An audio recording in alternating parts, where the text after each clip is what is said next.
Entomopathogenic nematodes are an essential part of a thrips IPM strategy. This video will show you how to check the viability of nematodes and how to apply them. For more information on their biology, consult the greenhouseipm.org website.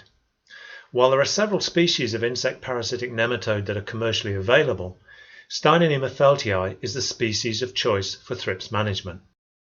They actively search for their host and once located will invade the host through natural body openings. Once inside the host, they release bacteria carried in their guts, and toxins produced by the bacteria kill the insect. To be able to locate and infect thrips, they have to be alive and healthy. Dead nematodes will not kill anything. To know if the product you are going to use is viable, or to check if passage through your application equipment has not damaged the nematodes, you can do a simple test. Place a small amount of the product in a Ziploc bag with about 5 milliliters of water at room temperature. Mix to create a suspension and leave for a few minutes to allow the nematodes to rehydrate. Alternatively, take a 5 ml sample from the spray tank, nozzle or irrigation system. After waiting for a few minutes, check to see if the nematodes are actively moving or swimming. To do this, you'll need something to create a dark background, and a hand lens or microscope to see them. As nematodes are less than 0.6 millimeters long,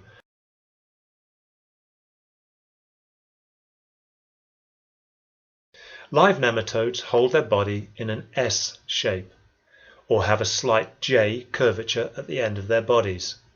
Most will move slowly. Dead nematodes will be straight and still.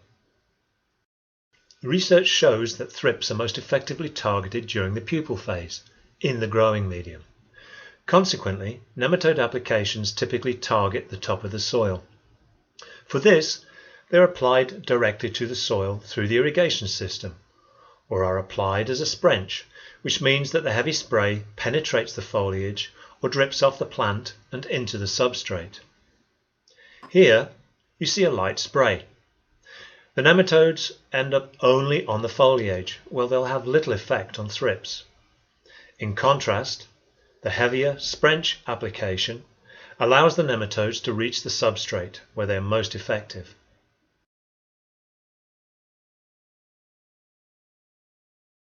Here you see the sprench again.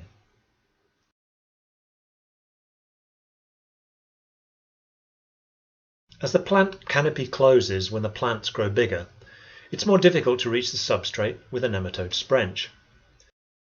This graph shows the effect of the growing canopy cover on the amount of nematodes that reach the substrate when applying them as a sprench every 2 weeks for 6 weeks. If there are no plants, nematodes accumulate in the substrate after each application. When nematode application is stopped at 6 weeks, the number of nematodes in the substrate declines quickly. Now, with plants, the canopy grows and closes over time, covering the entire substrate at about 6 to 8 weeks. You can see that as the plants grow, they shelter the substrate, so fewer nematodes reach the growing medium, and the total accumulation of nematodes is less.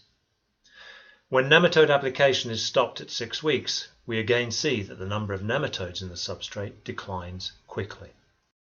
Prior to this point, many growers will start to use other biocontrol agents for thrips control, like predatory mites, but used together with nematodes in an IPM strategy, they provide very effective control of thrips. Again, for more details on how to prepare and apply nematodes, refer to the greenhouseipm.org website under Biocontrol Agent / Insect Pathogenic Nematodes.